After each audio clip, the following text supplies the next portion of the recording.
Good morning, good afternoon, good evening, Iowa soccer supporters. I'm Ben Brackett alongside my good buddy and co-host Blake Siebers. Siebes, how you doing today? I'm good. You got your Kick It Forward green on, I and do. we got a different background, so we're keeping people on their toes. Kind of a plug for our YouTube channel, I suppose. That's right. And today our interviewee, Todd Tharp from the Iowa High School Athletic Association, also has his video on, so you can get a peek at Todd. Todd, welcome to the pod. How you doing today? I'm doing great, gentlemen. Thank you very much. I appreciate the opportunity to talk about soccer in Iowa when there's 2 inches of snow on the ground right now. So, great time to talk soccer, right? So, I know that kind of caught me by surprise this morning, and it certainly doesn't feel like we're only like 8 or some odd weeks away from the high school season. no, it does not. I mean, and it's to look outside and look at below zero temperatures. But yeah, practices will start on March 17th, and a couple weeks later, at the end of March, we'll be playing our first contest, and 2.5 months later, at end of May, first week of June, we'll have a state soccer tournament. So that's how quickly it goes. So Ben, we kind of got off subject a little bit. We go back. So Todd, I don't know if you've probably never listened to our pods, but maybe you did some research. So Fair. our first question we usually ask people is, quote, "Is this the first podcast you have ever been on? And if it's not, what were you on?" This is my first podcast. So congratulations to everybody, or I'm sorry to everybody, whatever one happens to be here. But this is my first podcast. So Good start so far. So I think right now we'll go with congratulations. Um, so I don't know that we've actually ever had an opportunity to meet in person. I know we've exchanged correspondence a few times, but why don't you just tell us a little bit about yourself and your role with the association and sort of how you came into it, and just, give us the Todd Tharp story quickly. you bet I'll try and give you the 30,000 foot view. Uh, This is my 20th year at the Iowa High School Athletic Association. Prior to that, I was in public education for 16 years at four different schools. Started down in Osceola, where my degree is in English education. So I was an English teacher down there. I also have a minor in communication and theater arts and in coaching. So I coach 6-on-6 basketball. So I am dating myself a little bit. So little 6-on-6 girls basketball. Also coached baseball down there, and I directed the plays and was the large group and individual speech coach as well. Taught debate down there. So I was there for a couple years. My wife and I got married. She was going to school at UNI, slid up to Alden over in the Iowa Falls area before they were together. So we were Alden at that time. Similar there, I coached some girls 6-on-6 basketball, and then my second to last year there, we made the transition to 5-on-5. So made that switch. Then that's also where I was the athletic director at Alden for a year.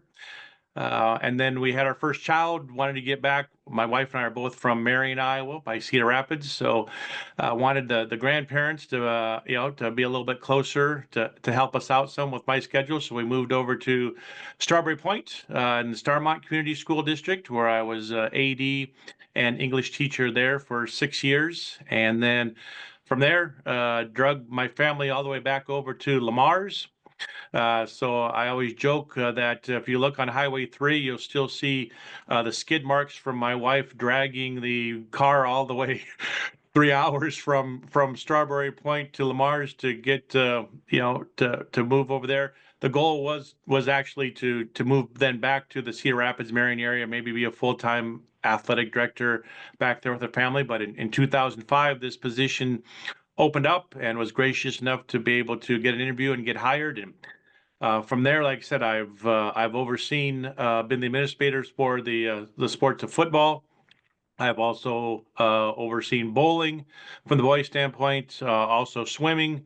I'm currently doing boys basketball and currently doing soccer in the spring. And then I've also helped administer and shared administration with baseball as well too. So regarding sports are concerned, so I've covered a gamut of those. Other things I'm responsible for in the office are some transfer eligibility, I also work with our sports medicine advisory committee, and so a variety of other things. So every day is a little bit different. So there's a lot about Todd Tharp in 2 or 3 minutes anyway. So That's I mean, first thing I've got to say is it sounds like you are a true Iowan. You've lived all over the state, which is kind of incredible to me, both sides and centrally.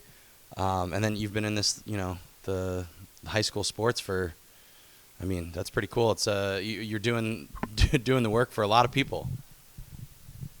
yeah, like I said, it does hopefully give me a pretty well-rounded aspect of things of starting out at the smaller school, with Alden and being there for 6 years and realizing what smaller school is like, and then going up to a 3A school at Lamar. So hopefully I can bring still a little bit of idea about some of the issues that are impacting small schools and also large schools as well too. And I guess the curse, as my wife would say, to being around and being in Iowa for 58 years and being serving our students for 36 of those years, is there's not a place that we go to where somebody doesn't recognize me or say hi, Todd. And my wife was like, seriously, we can't even go here and somebody knows you? And I'm like, well, as long as they're not punching me in the face or yelling at me regarding where I placed them on the bracket or I made their kid ineligible, then I'll take that as a good thing anyway. So Yeah, we get some.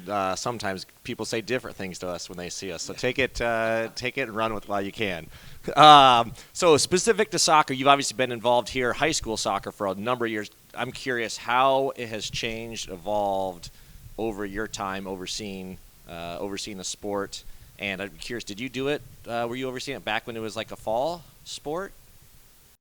not. When we first started, it was Dave Anderson in our office that was overseeing the fall aspect of things. And then when I was hired here, there was some transition, and Dave was doing track and field and the soccer aspect. So a couple years in, I started transitioning some of the soccer responsibilities that Dave had. And so yeah, roughly about the last 14 or 15 years, I've overseen soccer.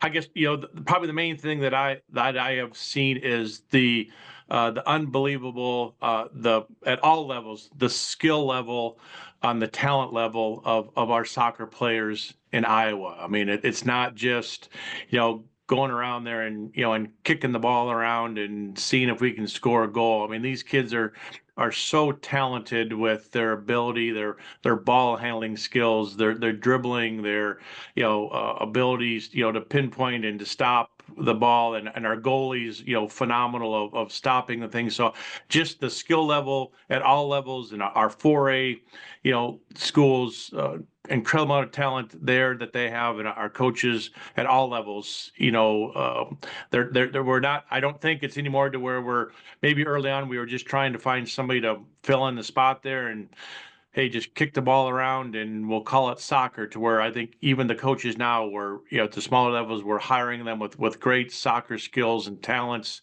And that's just improving the game. And I think also the thing that we've kind of gotten away from a lot is some of the quote unquote maybe stereotypes that we had early on of some of the shenanigans of the game, and maybe some of the old school things that were happening when we watch it on TV over in England or wherever it might be, that we don't maybe have that mentality of it anymore, regarding the physicality is more technique, physicality more than maybe what it was in the past anyway. So I think we've gotten rid of that stereotype that soccer is just a physical game and the fans are terrible and rotten, and it's changed regarding the education of everybody involved. Yeah, you mentioned dating yourself earlier. Both Blake and I would have played high school soccer here in Iowa before you were an administrator, and which is funny to think about. But also, we were playing when it was 1A, 2A, and now we've got 4A soccer. So you talk about the growth of the quality in the game, but also just by sheer numbers, it's pretty incredible how much how many more schools are participating at the high school level. Exactly. I mean, we have. I think this spring we're going to have 175 schools that will be participating in soccer. And then that does not include, I think, another 66 schools that are involved in some type of a sharing agreement to where maybe they have 3 or 4 kids that are interested, or 4 or 5, but don't have enough for their own team. So they are sharing with somebody else. So, that's giving us over 250 schools that are somehow, have something dealing with soccer. And that gives us then approximately, 6,500 student athletes then that are participating in soccer in the spring. So those numbers continue to decrease. We usually, soccer is one of the few sports to where our participation numbers do continue to increase from year to year. Maybe not necessarily, schools every year, but we see the number of students at each school continue to increase. And that's the next goal here, is working on, maybe some of these schools, to get them to have that program. We've got a handful of them for the last couple of years have been starting at a junior varsity level. And so, and making sure that those numbers are solid before they decide to make that next move and be able to have a varsity program and have enough also to sustain it with a JV program as well too. So. All right, put you on the spot real quick. Is soccer rank participation wise in all boys sports in the state? That was literally my I question. would say it's probably maybe not quite mid, but probably obviously below football, basketball, track and field, and baseball might be the top 4, and maybe soccer, maybe slides in. I mean, if I'm overlooking a cross country, I apologize, but it's probably in the middle. But it certainly has surpassed a couple of sports, in the last 15 or so years. So Do you see a sport like football or basketball still growing at a comparable rate to soccer? Football is finally, I wouldn't say growing. It's probably back to the numbers that it was at before COVID. So I think football is back to the numbers where it's at. But I don't. It's not increasing numbers. I think I could look back and say maybe the last 8 of the last 9 years, the last 10 years, that the number of participants in soccer has, maybe even if it's one student athlete or it's 10 or 15, that there's always been growth. To where football, it might, it's still a lot, but there might be, we might lose 100 or so kids per year with it as well too. And I think basketball, is on unfortunately on a negative aspect of participation right now as well too. So we talked, one of the things we've talked when we talked to coaches, especially, mainly the DMPS district, socioeconomic status and class selection. So I think football, correct me if I'm wrong, may have gone that route as far as you get assigned a class and socioeconomic status is involved in that decision. Has that been discussed in soccer at all, and where does that sit from your guys' point of view? Great question. This will be the now I think the 3rd year or 2nd year that we'll be using football, is using that free and reduced lunch calculation. So we do have their enrollment number, and then schools then are required to produce their free and reduced lunch number. There's a percentage that's taken into it, and then gives them a different classification number. So we're still using football as the kind of the guinea pig experimental aspect of things to see whether it works for other sports. There's also football, similar to soccer, really a lot of it is about participate. Is about the numbers that you have.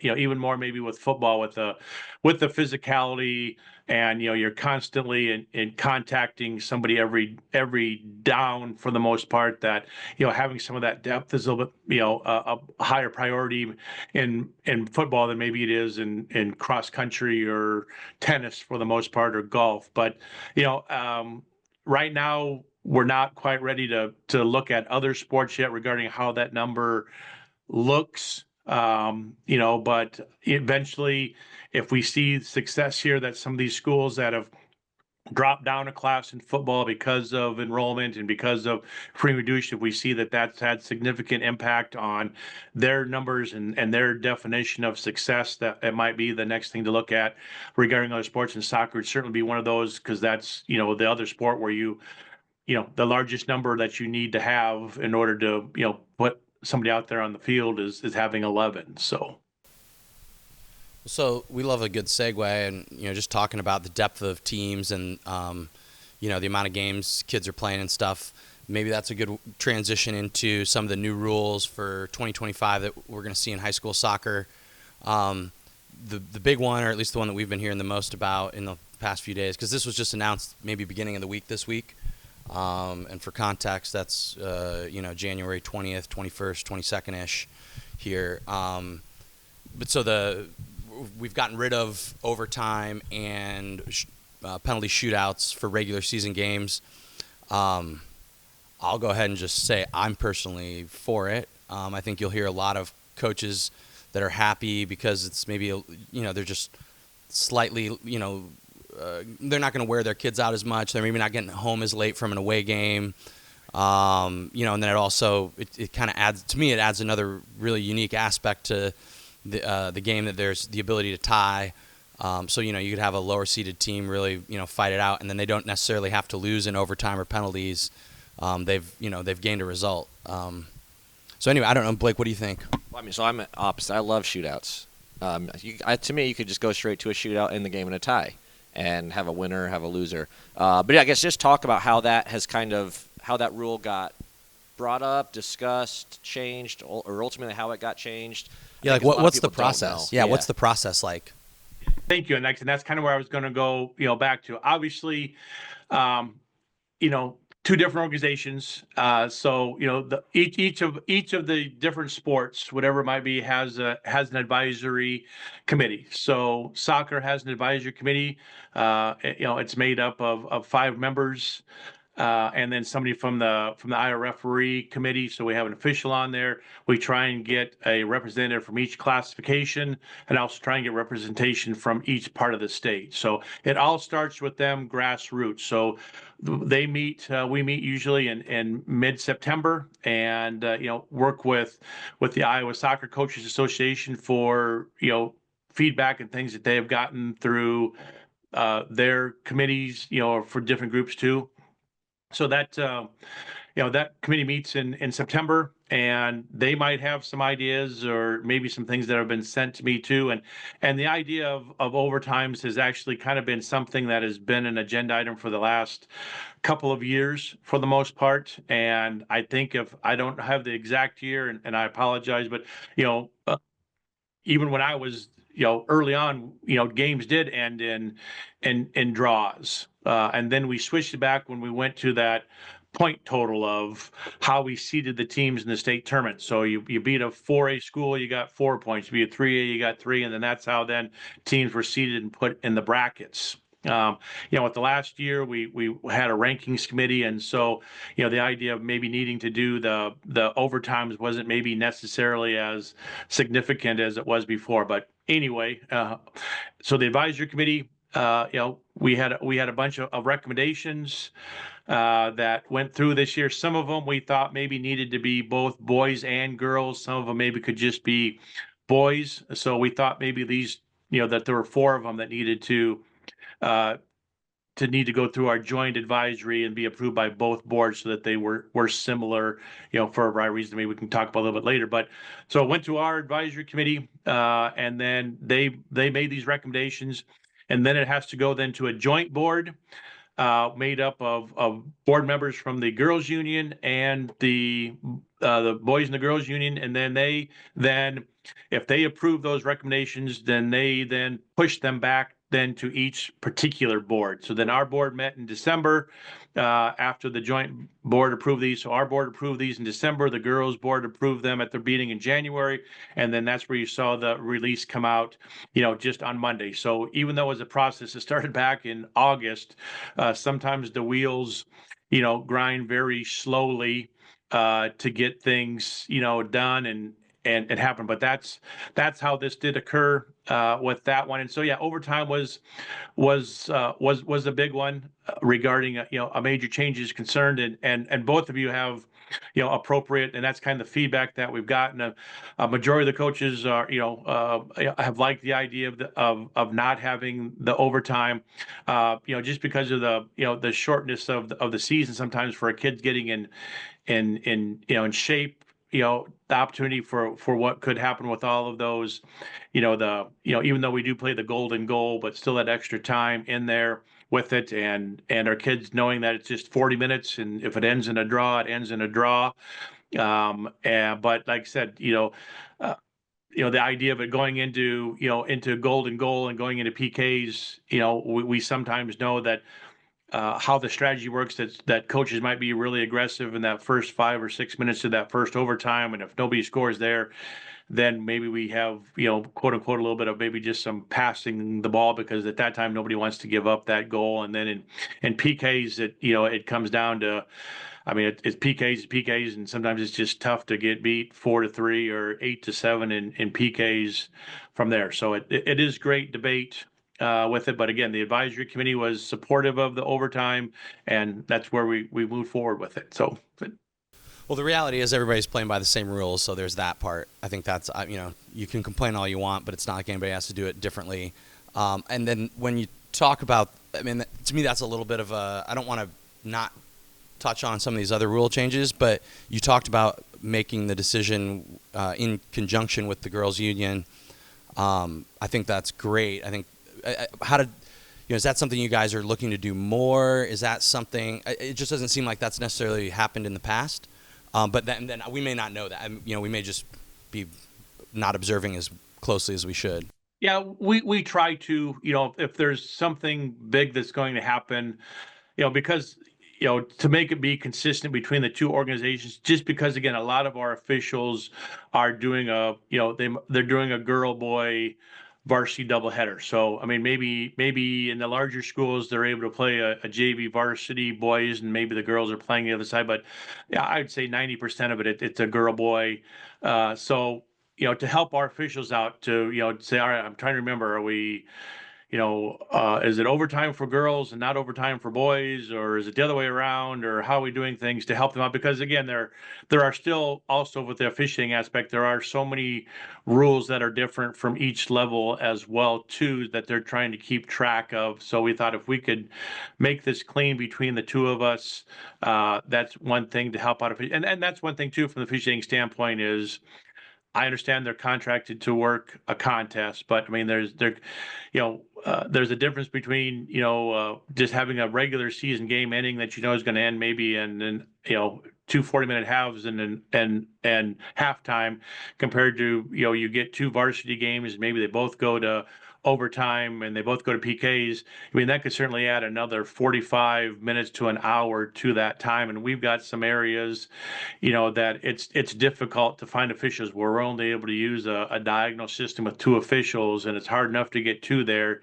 And then now maybe to have to be there for an extra 45 or so minutes. Maybe this will encourage some more officials to want to experiment and go down to some other towns that maybe they're not I wanting to go to the past. So, but I suppose if you're a referee, you don't get paid extra for overtime, do you?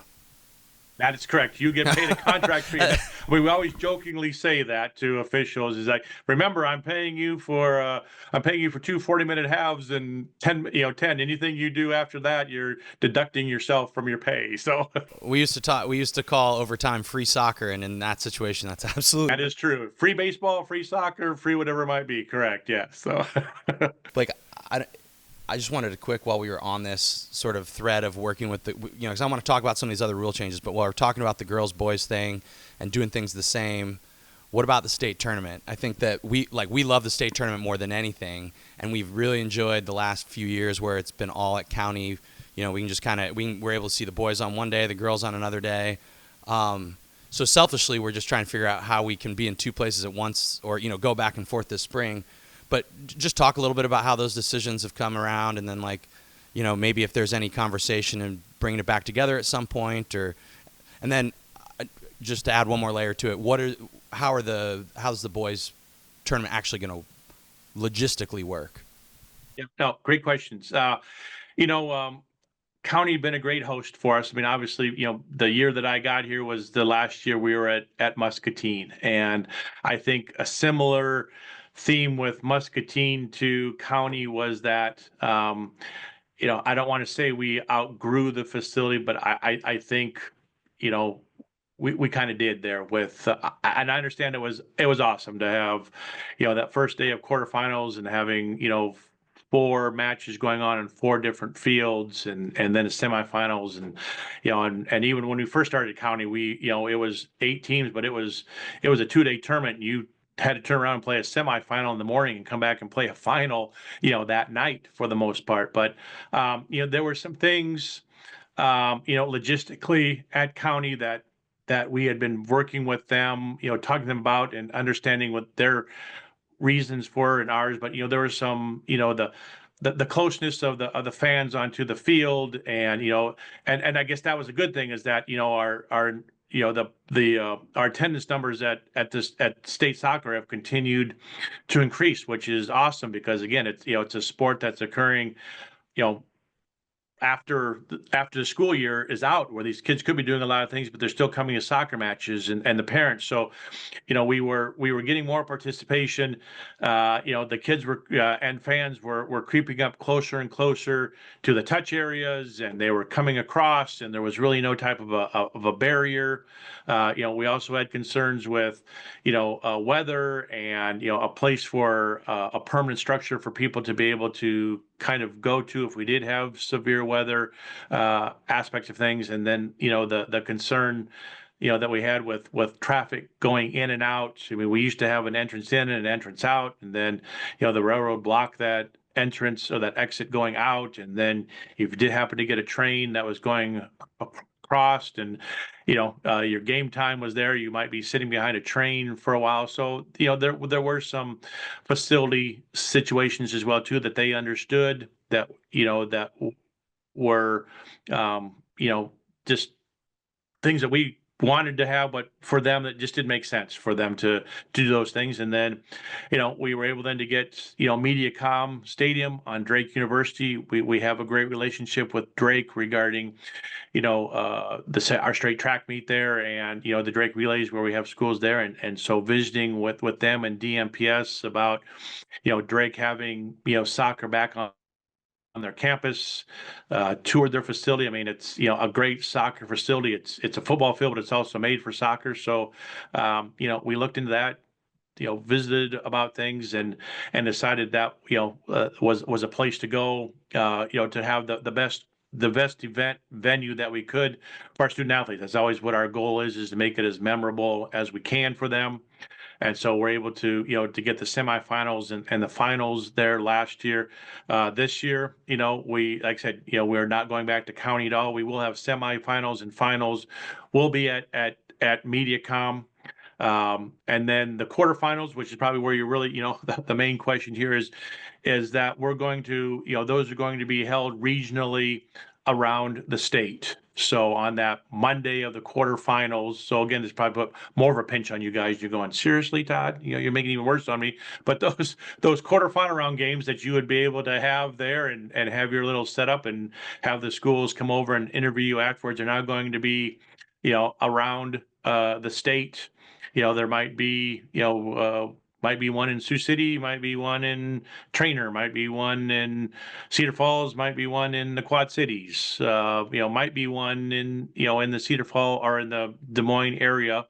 And so the ultimate goal will be is that we will make sure, based on the rankings committee, is that we will separate and make sure that the top 4 teams are all placed in different regions. So you won't see, according to our rankings, you won't see the number 1 team in 3A playing the number 2 team in 3A in that quarterfinal round matchup. So we're going to try and separate the powers the best we can, but be regionally, maybe, and continue to increase our attendance, being able to play some evening games instead of requiring parents to be there at 10 o'clock or 12 o'clock in the afternoon. Maybe have them be able to not have to travel as far, and then bring those semis and finals into Des Moines. So in theory, you could be a top ranked team, but you could potentially play like the number 8 seed, but the number 8 seed could host because they're potentially like a better site for a. I mean, that could be a potential. Yes, is that I don't think we would have. It would definitely not be where number 8 would definitely not host number 1.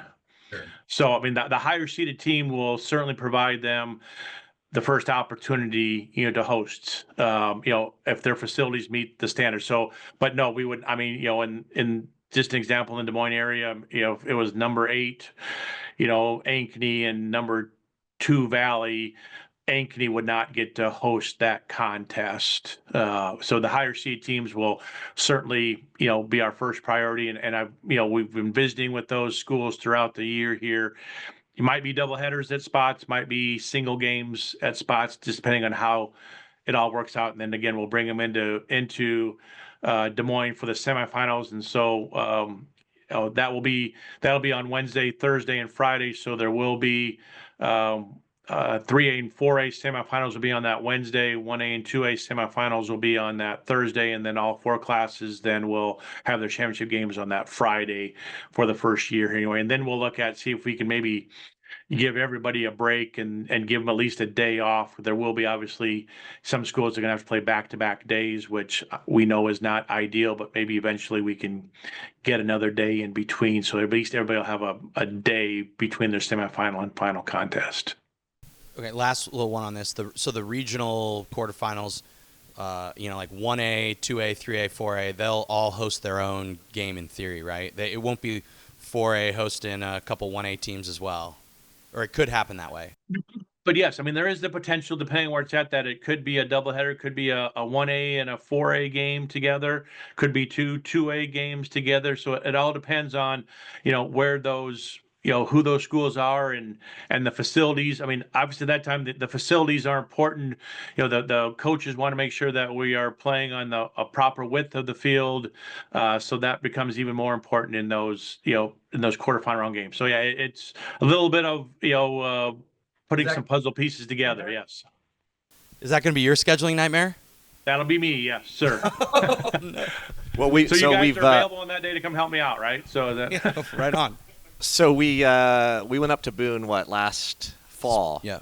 And we saw the war room when you guys do the football districting and talk about craziness. Yeah, it looks like a tough job.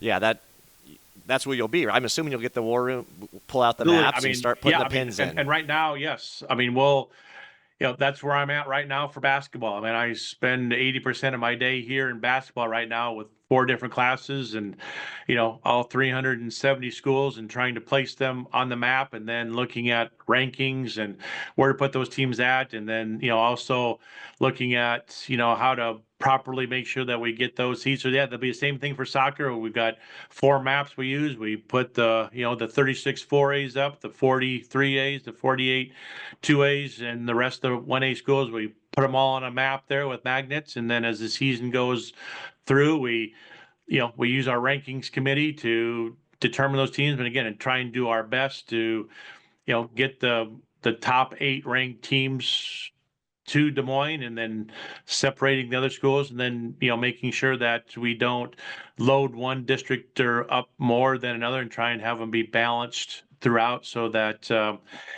those sub-state finals are the best contest to get the teams to state anyway. So then again, we use those seedings then to decide, where they're seated at the state tournament. So it's a lot of fun, but like you said, as you were back there, it's right now crazy because we got basketball ones and then also this is a football redistricting year. So Jared's got, 7 maps of football back there trying to determine where to put all the football schools for districts as well too. So a lot happening in that back area. I do like a logistical video of like you guys in the war room someday. Just maybe not like how you're actually selecting each individual team, but just like a little montage of how it all works. I think would be cool. We'll give Chris Cuellar a little an extra job. Put that on his list to do is get a camera in there and microphones because it is. I think it's something that's very cool. I mean, a lot of it, you place them and then, a lot of it more is probably a microphone, which maybe we'd have to be dangerous. But I mean, there's a lot of discussions that go on in there regarding, in or say in soccer, you get, say in Northwest Iowa, you get three teams that are ranked in the top 8, how do you, I don't want to say manipulate, but how do you move schools around to make sure you get the best 3 teams there? But, without them not playing each other, you got to move some other teams around. And do you have enough schools to even make it work sometimes? I mean, you've got to maybe have 18 to 20 schools in that area so that you can, separate them. So it becomes tougher in some areas than others, but it's a great exercise. We love it every year to do it, and we have some great conversations back there. Yeah, Chris is back there with me for soccer. And Jared are there with me for basketball, and we probably in nauseum probably overemphasize things, but I need to be able to have an answer for anybody for soccer saying, why did you put us here? Why are we in this bracket? How did we get this seed over this team? And I've got to be able to answer every single one of those questions to those ADs and coaches, knowing why did I get this team and not this route? Or why did you send me here? We've got to be able to validate and explain that to everybody. So kind of on that note, for the Iowa High School Sports Network, the streaming options, has that been, I know you guys, I think you guys had some kind of agreement resolution. How does that look for soccer specific to first round and then Drake as well? Where's that at? Yeah, the Sports Network will still be with us for this year, so through this spring. So baseball will be the last sport there. So the quarterfinals, then we will probably work with the schools, work with the NFH network.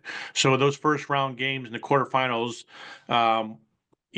because the Sports Network won't be able to broadcast all 32 of those or all 16 of those games, that we'll use web streaming, live streaming, and hopefully, again, I don't know right now. I would hope that somehow we could get those to where there would be no charge to watch those quarterfinal round games. I can't make that guarantee at the semis and the finals, but I think even through the Sports Network with some of the arrangements we made, that they, may not be able to charge that pay-per-view fee. And then again, semifinals too, working with, CISN Sports here. We've been able to, I think last year we were able to get all those games, live either on a dot channel, or they were live for everybody through, the web stream, to be able to see all the semifinals and final games that were played in Des Moines here. So I think that still will be our, choice for this year, even with the Sports Network, with those semifinals and finals, that people will be able to watch everything live. All right. You brought it up earlier. The rankings kind of got changed last year, right? You had some committees, some groups doing 1A, 2A, 3A, 4A. How did that go? Thoughts? Give us feedback. Same thing for this year? We will still have a rankings committee for each classification. We've tried to have that committee be made up of maybe a couple of retired coaches from those respective classes that might still have a feel for that, and then try and have a media member. But I know reached out to to you guys about your expertise and how you follow, so that we get somebody that follows it, or a media person that is heavily involved in soccer. So each classification meets on a weekly basis. We meet via Zoom, usually on Sunday nights and Monday mornings. I prep all the information for them, and it's not it's a consensus vote. So, it's not each one of you rank the teams 1 through 10. We're going to add them all up together, and whoever has the highest number is unanimous number 1. So it is a consensus vote. We try and get people from as close as we can to each area of the state, so that they might have their a little maybe more expertise in Western Iowa, maybe somebody a little more in Central Iowa, maybe somebody more in East Iowa, so that they can then all share what they're seeing. They're able to watch the games on, they have free access. Those schools that have Huddle, they're able to watch those contests, to view them. I give them passes so they can go to any contest they want to for free. And then, then the discussion then happens, that night, regarding things. So, the transparency, they look at a lot of different, aspects of things. I mean, they look at, the competition, who they're playing. Obviously, conferences, you're limited. Your conference tells you that, right, you've got to play these 6 or these 7 schools in your conference, and you have no choice to play them. And maybe that's a little bit weaker competition. So then it's like, all right, how are you stepping up to challenge yourself? And so we don't necessarily, the old system would penalize you if you reached out to play somebody, and if you didn't beat them, then you got that big fat 0 for it. Now, I think our committee looks at strength of schedule. They look at the competition. And so, you know what, you might get beat by somebody, but, did it go, was it a draw? I mean, how close was it? Was it 3-0, 4-0 after the first half? I mean, were you really getting, handled, or was it a close game throughout? And I think that's the thing that the personal aspect of the rankings has compared to a point system. And, I know that, there are some analytical things out there that, that show, here's this rankings of these schools at this time, but it maybe doesn't necessarily take in, and that's one thing too, to where, a little bit different than the girls, but where, we've now gone that all varsity matches this year for the boys are required to be 40-minute matches. Per halves, so again, some teams might go to a tournament and they understand what they're getting into, but if they're playing, 2 or 3 games on a Saturday, they're only playing 90 minutes instead of playing, or only playing 60 minutes instead of playing 80 minutes. So those are things that computers can't necessarily compute for the most part. They can't compute, an injury that occurred and the best player was out for a couple weeks, to where these guys are on top of it and know, hey, Todd Tharp was out this week, or we know that there may be some kids that are academically ineligible that weren't able to play for them the first couple weeks, but now we know they're coming back. And I think that's what the personal aspect of things with the rankings gives us, that maybe the strict analytics statistics point total did not give us. So I think overall, at a couple levels, I think they were pretty spot on. Some of the levels, it's tough. I mean, same thing here with other sports. It might not have quite turned out how our top 8 teams that were ranked, how many of them made it to the state tournament or not. But I think, it provides for more transparency regarding what we're looking for. And that's one thing we've gotten concerned from feedback from our schools is, how are you putting all these things together? Is it behind the magic curtain there? Is it behind that secret war room where you guys are like, oh, that school really torqued us off on this, so we're going to make sure they go here. So this can't happen with this, with this rankings committee. So I think looking at the state tournament and the seeding and who kind of ended up in the semis and finals, I would say I think you guys got it right. It was really good. Yeah. Or, I mean, as close as you could. Blake, I don't know how many more questions you've got. I know we should probably start thinking about wrapping it up. I just got one, so go ahead. Okay, well, I don't know where you want to go, though. I've got a couple of things, so why don't you just go ahead and then Okay, so talk just because this is, I think, a pretty cool option you guys offer is the free tickets to the Achieve Together program. I can tell you that not many people know about it, so super cool project. Yeah, so can you just briefly just talk about the, background and the purpose and why you guys are trying to do, why that program got created and what you're trying to do with it?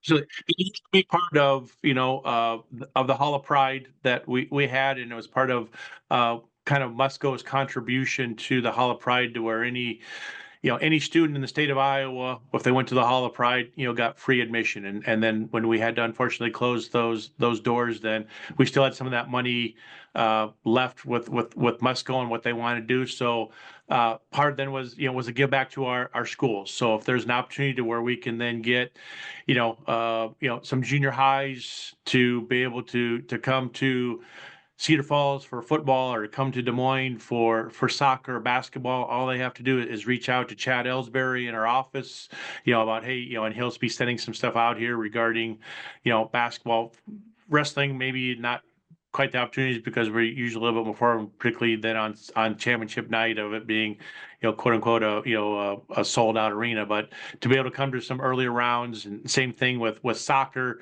as we can get some of those junior high kids and just to see, let them experience, this is what this is what MediaCom is like. This is my goal as a junior high soccer player, is I want to play here in 4 or 5 years. And if they can at least see the facility, to have those aspirations of going forward, and knowing that they're not having to pay for it, and come there for the day, and just experience what a state tournament is like in any of our sports. I think to us is a no-brainer, and it's a win-win for everybody involved with it, and an opportunity for kids not to have to purchase a ticket, or may not be able to purchase a ticket, that now they can come for free, that they may not be able to afford. So, well, we love the program, and we also love Musco, so it makes sense that they would be doing that to help you guys out. So I think we could probably talk about some of these rules, and kind of learning, the ins and outs of the administration side, because I think, you guys are the ones that are really making it all happen for us, and for the teams and the coaches and the players. So it's always interesting to kind of look behind the curtain and get an idea of how it actually works. But, so there were a few more rule changes. We'll kind of just let those sit out there, because, we'll talk to the coaches at some point. We'll hear their feedback, about the yellow cards and red cards and all that fun stuff. But I don't want to let you off the hook completely. In one of my questions earlier was just, how are we going to have the boys and the girls continue to work together? And can you just talk? I think that'd be a great thing to end on, because I assume it's something that's on the radar. But I wanted you to just touch on it and talk about how maybe we get back to a state tournament that's, maybe combined, or something like that.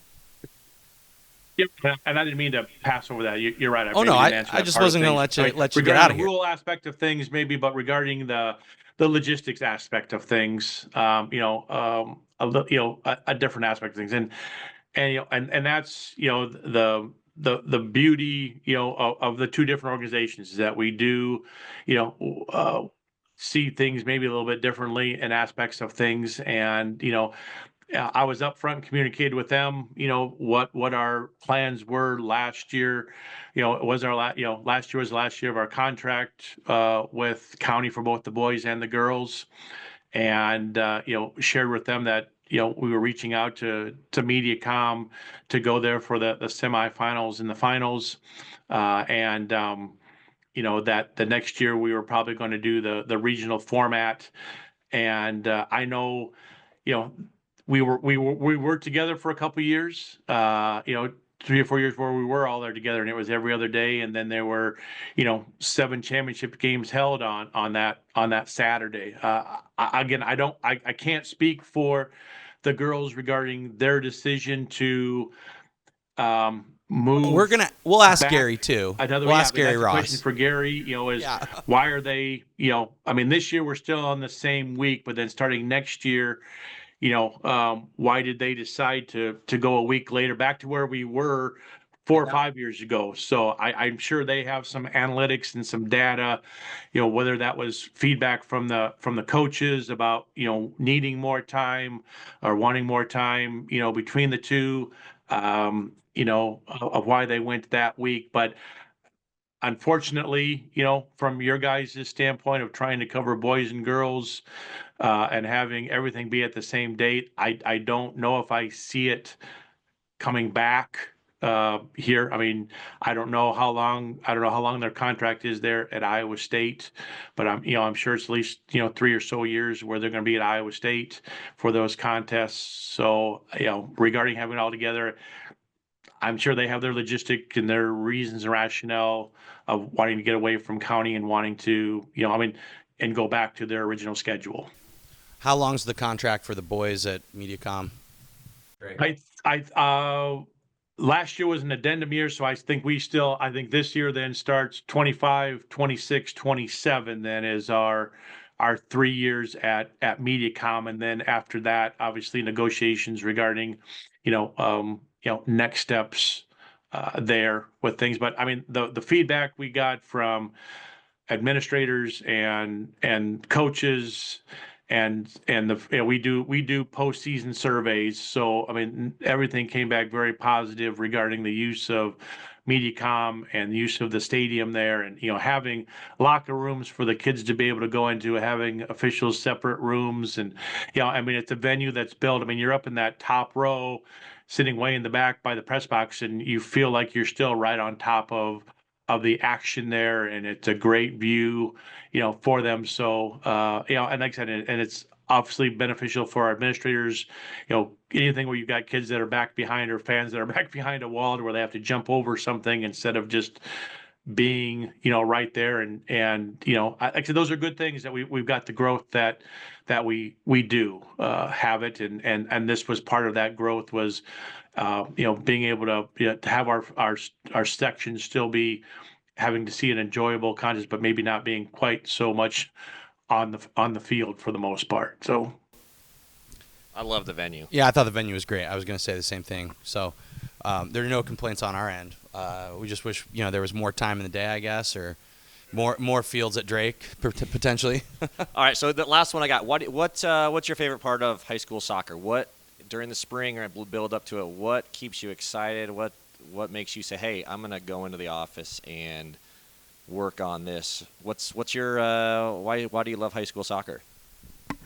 I mean, to me, it's continued education and learning about the game myself. I mean, I did not grow up playing soccer, at Marion High School where I played. We didn't have soccer at that time, didn't have it at Lamar. So I came in here, um, same thing with swimming. I barely know how to swim. So, so with soccer, the same thing. And I guess, trying to continue to appreciate and respect the game. It's not just, there's a strategy usually behind every thing that they do, and being close on the sidelines of going to games, and listening to the coaches, and listening to the kids. So just to me, it's continuing to respect and appreciate the game, and seeing the skill level, and letting our kids use the skills that they have, and also on the other side is working with our officials, our officials committee, and getting our officials, it's like everything else. I was an official too. I mean, each year, I would get a year older, but the kids stayed the same age, so, continuing to work with our officials to, to get them to be in proper positions. And there's so much, and just a regular fan of stating, that a yellow card is different in soccer than a penalty official, than a penalty is in football. That I can constantly rough the passer in football and just continue to get called for 15-yard penalties, but after a certain amount of those, I'm never going to get ejected from a game. But knowing that in soccer, that if I get a second yellow card, that the rules say that is an automatic ejection, and I'm going to miss the next contest. So trying to explain to people, and trying to explain to our officials, the proper use of those cards, and trying to maybe get a little bit of consistency around. So when a coach is going from one field, or going from one area to another area, that they can feel that the game is going to be, quote unquote, maybe officiated consistently from area to area. So those are the things that I strive for, that I come to work every day of trying to do, is to continue to let the talent of the kids show, and to be able to give their best effort, and for me to continue to learn. I think maybe I've got offside completely understood, but I will not say that for sure, and will not want to watch any videos and ask you to tell me whether or not somebody was offside or not. So, Well, with the amount of time that you see it on TV and they're arguing whether it's on or off, it doesn't seem like really anybody knows what offside is. So, no big deal. and we even have people in our office that say, "So what's the big deal if they want to have somebody just kind of snowbird at the other end? Who cares if he stays down there the whole time?" I mean, same thing in basketball. If they want a kid that wants to stay on the other end and not play defense, what's the big deal? So, Nuance. Well, Todd, we really appreciate you taking the time to chat with us today. And I guarantee you this is going to be one of our more listened to pods, just because some of the stuff we're talking about isn't, it's not everyday conversation for some of these coaches and players, and people that are following the game. So it's all really great information. Hopefully we'll get a chance to see up in Boone in the War Room Absolutely. We'll definitely make a trip no up. cell phones allowed. Sorry, guys. No problem. But yeah, and hopefully we'll see you on the field as well. Well, I think you unfortunately this has been so good. We're gonna rope you into doing this again. So pressure's on now. Yeah. Fair enough. Like I said, I'd be more than happy. Like I said, I mean, I don't know what your feedback is of people watching this right now, what you're getting back from coaches or fans or whatever. But if things come up and we need to talk about some of the things that you've gotten or questions that you have, I'd be more than happy to come back and promote soccer however I can. Absolutely, guys. So thank you for the opportunity very much. I very much appreciate it. So yeah, right on. Well, Gary Ross is going to have some big shoes to fill when he comes on. We'll see what size those pink shoes are. No, I know we went way longer than we thought, so sorry, but we awesome. Thank you. It's been it great. Went very, very quickly, guys. So you made it very easy and very smooth, and I hope it's been, educational, informational for the diehards in there, and also maybe some that are just popping on to learn. And I'm sorry we didn't get to all the different rule changes and things are concerned, but I'd love to come back whenever there's an opportunity to do it again, guys. So. Thanks again, Todd. Enjoy the spring and good luck with finishing up the basketball season. Thank you guys very much. Like I said, we'll get the snow off and we'll get soccer going here, guys. So thank you.